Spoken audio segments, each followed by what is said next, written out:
Be honest. Were these your WNBA top 8 teams on day one? The 2024 WNBA season didn't just break records, it blew them out of the water like a buzzer beater from half court.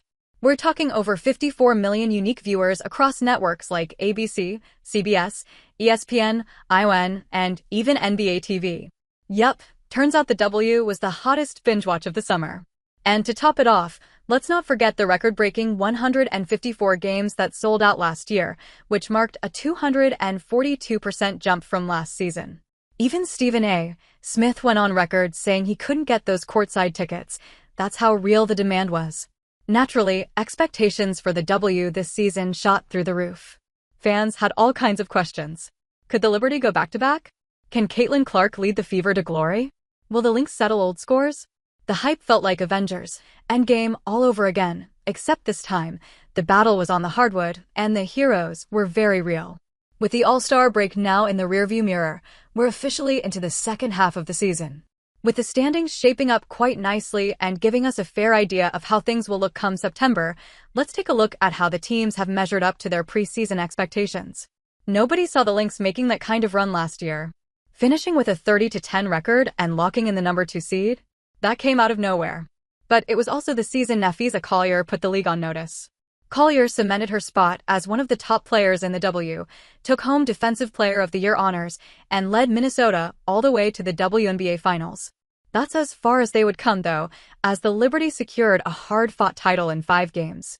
But everyone saw what the Lynx were capable of, and this year, the revenge tour is going to plan perfectly. ESPN analysts had them finishing the regular season second, and the Lynx have far exceeded those expectations, sitting comfortably at the top of the table with a 21-4 overall record.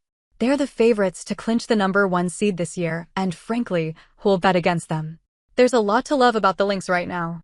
They boast the league's best net rating at 13.1, top the charts in both offensive and defensive efficiency, and have arguably the best player in the league leading the charge. On paper, they look like the ultimate championship favorite. But are they really that invincible? Well, not quite. Why? Because we saw what happened in the Commissioner's Cup final.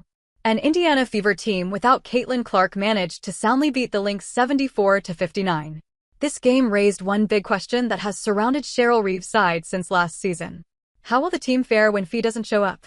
When you look at the composition of recent champions, you'll find they all had more than just one superstar.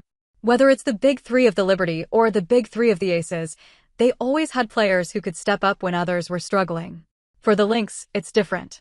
Their entire roster is built around Collier, and we're yet to see McBride and Williams carry that burden when Fee doesn't perform. However, that hasn't hindered them in the regular season so far. So, you never know, maybe Napheesa Collier can lead this team to the promised land on her own. New York Liberty. For the first 11 games of this season, the defending champions looked like the team to beat once again. A 10-1 record to start the season convinced everyone that they would run away with the championship again this year. But in a horrible twist of fate, their talisman, Jonquil Jones, injured her ankle. The Liberty then went 5-5 without the 2024 WNBA Finals MVP on the court. However, they seem to have found some sort of consistency, winning 3 games on the bounce before the All-Star break. Now, with Jonquil Jones back and firing, she scored 18 points on her return against the Fever. The Liberty are among the favorites again. With a 16-6 overall record, the Liberty will aim to put some pressure on the Lynx for the number 1 spot. And they're well placed to do so as well, having kept their core of Stewie, Sabrina, Jones, and Phoebe intact and adding a vital piece in Natasha Cloud. And much to the chagrin of the following pack, they just went ahead and signed Stephanie Talbot and Emma Meesman, the 2019 Finals MVP and the leading scorer in the 2024 Paris Olympics. There's no reason to believe that this team can't replicate last season's success, but staying healthy will be key, especially for Jonquil Jones. We've already seen how much her absence can hurt the Liberty, and the organization will be determined to keep her fit. In short, don't count them out just yet. Phoenix Mercury. The surprise of the season. Phoenix Mercury. They entered the year having lost 4 of their 5 starters, with Kalia Copper being the only one returning. And on top of that, the White Mamba, Diana Taurasi, had decided to retire, adding another layer of uncertainty.